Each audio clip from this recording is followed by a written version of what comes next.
So, a new character is being added to the remake of Shin Megami Tensei Strange Journey. What's her name? Alex? Yeah.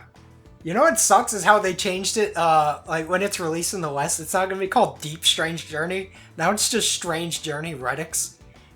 Which is not as funny or cool of a name. Yeah.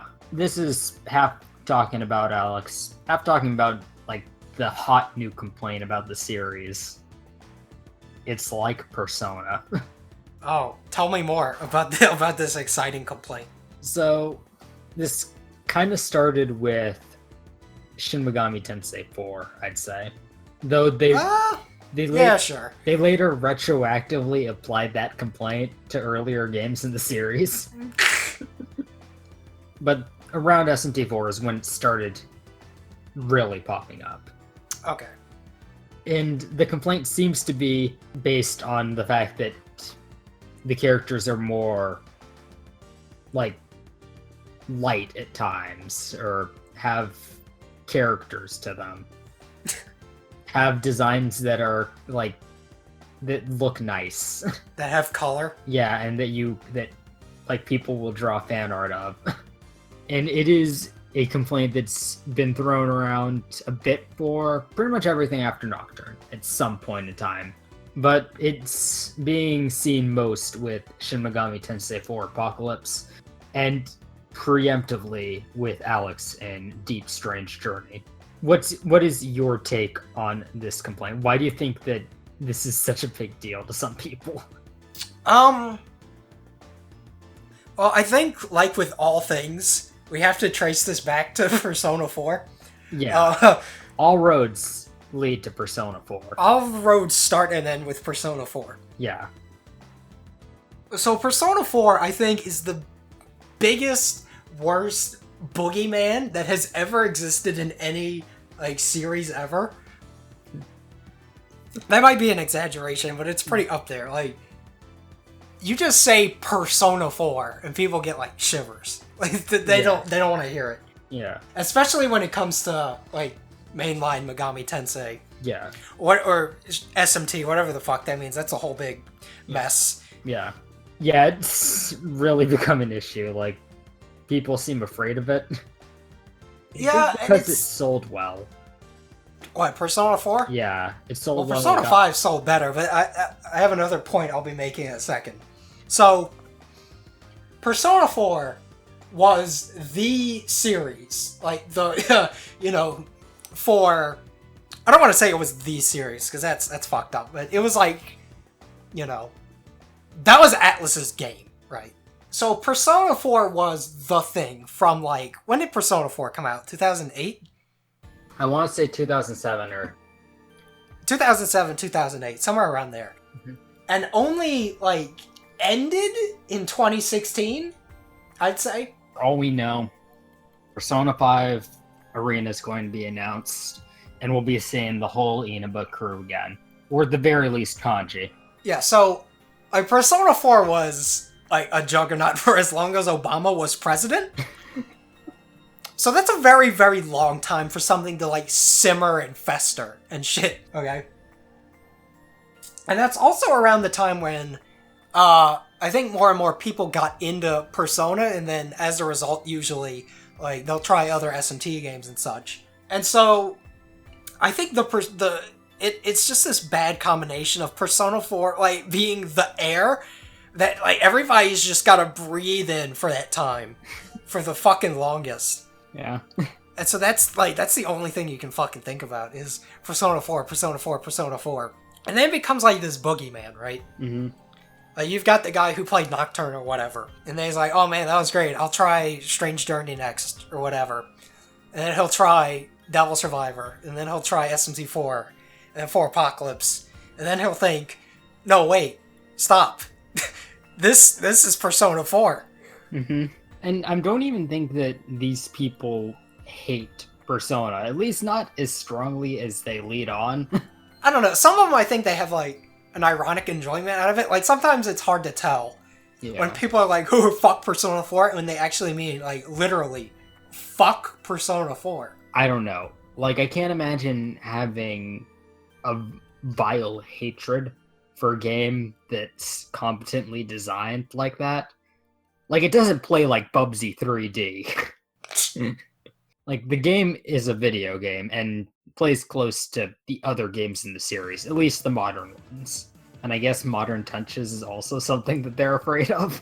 Yeah, I don't know, some of the hard asses have this weird, I don't know, like, regressive, like, thought train to them, where they're like, characters, no, that's bad.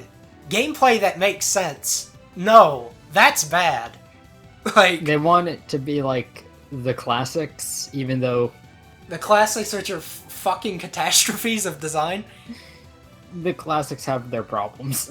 Yeah, like SMT1, I hold the belief that that's borderline an unplayable game in, like, with the old patches at least, unless you're following a guide, because you'll get stuck. Mm-hmm. Like, there's bullshit in that game that doesn't make any fucking sense, and you'll just get, like, stuck.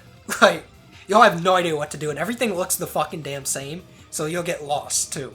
So, like, following up on what you were saying, I think part of the reason why people are very, afraid of Deep Strange Journey is because they see the signs. And I see the signs, too, and I think when we did our video about Deep Strange Journey, we saw the signs, too. I remember there was a part where we're like, we're scared this will end up like incorporating elements of the P word, being Persona. And that's really not fair to say, because Persona 1, 2, like 3, and 5 are all pretty fucked up.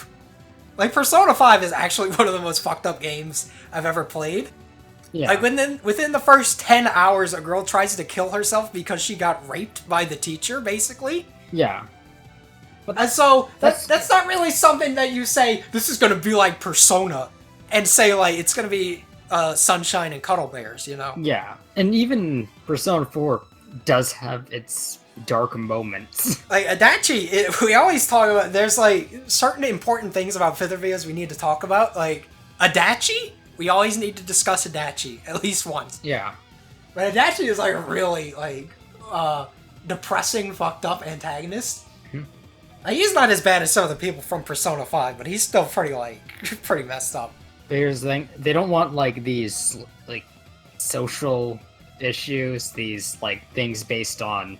Yeah, like, anything, like, I've noticed anything social is, like, a no-go for them. Social pertaining to, like, showing elements of, like, community rather than, like, allegiance to an ideal.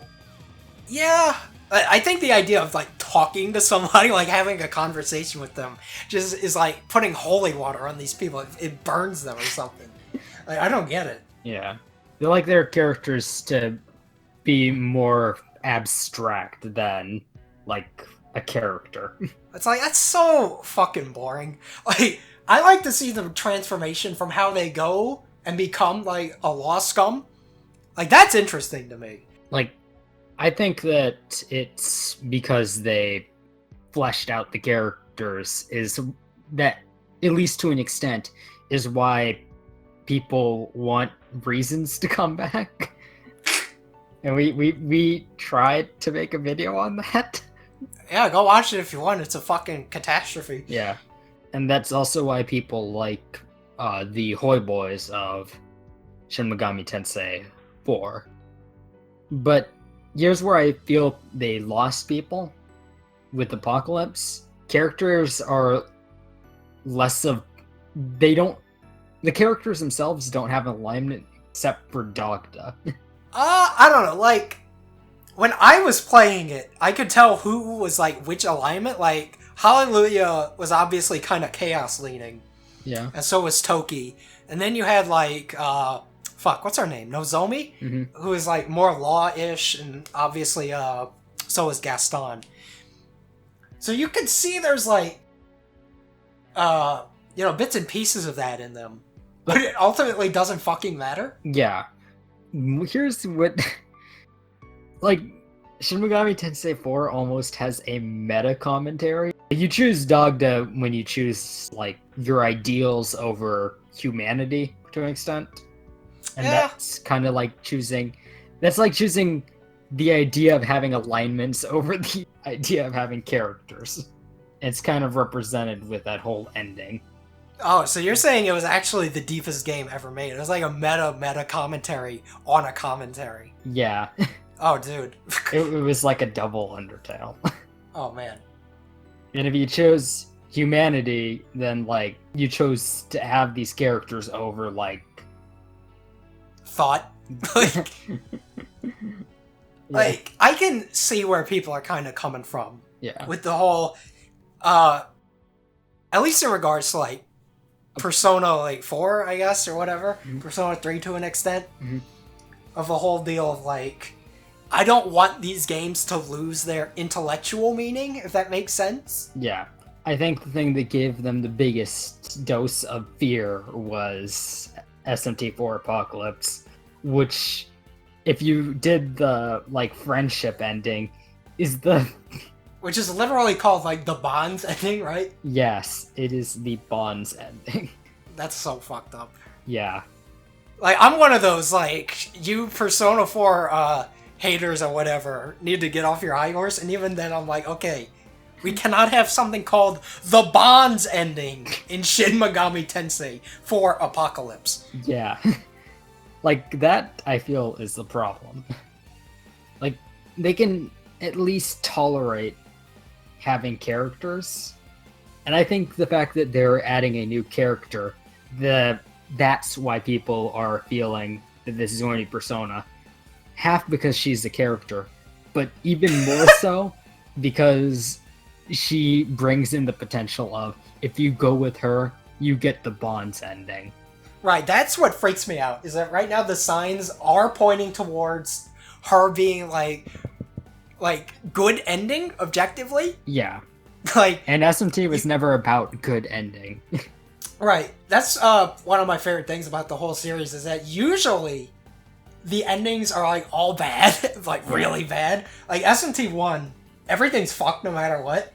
And in Strange Journey, it's like, everything's fucked no matter what. So that, I do like that a lot. So I can see where people are coming from when they don't want to choose between, like, Bonds and Massacre the Universe ending. Yeah. And SMT4 also had a bit of a, yeah, this is objectively good, with their neutral ending. Right. The neutral ending in SMT4 is, like, factually the best ending. Usually neutral tends to be, like, the best ending.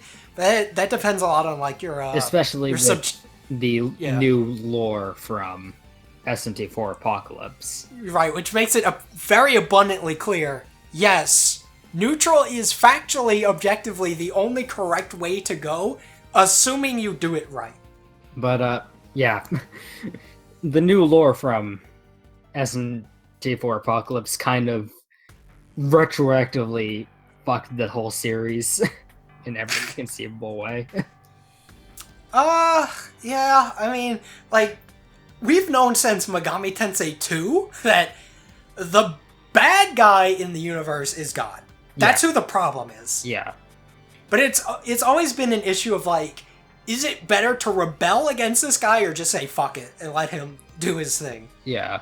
SMT4 Apocalypse makes it kind of known that regardless of whether you rebel or just go with him, it will just balance back to it not mattering at all. So with it not mattering at all, may as well just choose neutral. Because neutral's neutral at least stops it for a bit. Yeah, neutral's downside is it's going to come back eventually. But now that we know it's going to come back eventually. Right. Like, at least before there was, like, kind of a permanence. Like, that was a whole big factor in, like, the alignment debate. Is the neutral people would always get told, you're just delaying the inevitable. Like, choose chaos and law and it'll at least kind of stop. Yeah. For a while. But Apocalypse just said, oh, even if you chose law or chaos, it would have came back. And now neutral is just objectively the best. So SMT4 Apocalypse did do things to fuck the series, but I don't think they had anything Persona, per se. Yeah, like, people seem to be of this this mindset that, like, Persona makes more money, ergo will make everything Persona. Or Persona 4, I should say. I gotta stop, like, generalizing it, because No, that's only, like 20% of the series that's, Persona 2 is a dumb joke game where you fight Hitler. Yeah, people also, like, the Persona people, it's kind of funny. They're guilty of the same shit. It's like, they act like their games are really not that goofy, and then you have bullshit, like, in all of them. Yeah. The whole series is bullshit. And hell, even mainline Shin Megami Tensei before they became bullshit had bullshit. Sometimes Michael Jackson shows up. There's no real high horse to get on here. Yeah. The general things that are considered Persona things are characters, any sort of, like, friendship, a good ending. Yeah, a good ending really seems to set people off, and I can kind of understand why. Yeah, if anything, I can agree with a good ending being bad for the series. Yeah, because, especially when the thing is based on alignments. Because integrating, like, what's good into alignments just, like, fucks it up. Yeah. Because it's not supposed to be about what's good, it's supposed to be, like, what's, I don't know, like, quantifiably best for humanity. It's like a whole big combination of, like, your political beliefs, your moral beliefs, and, like, all that kind of shit. Mm-hmm. But once you have a good ending, why would you want anything else? Yeah, like, SMT4 Apocalypse goes out of its way to make its, like, what's it called? Like, the massacre ending or whatever? The Kingmaker, some fucking shit. Like, they go out of their way to make that ending miserable. Like, good God, why are you putting me through this? Yeah. Especially because all those characters are, like, likable to an extent. Yeah. And you, like, develop bonds with them and learn more about them as people.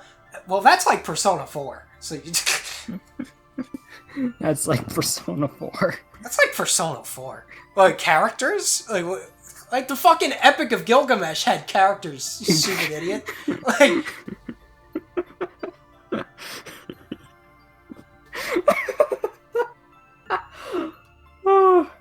I don't know why. It's just you're mentioning the Epic.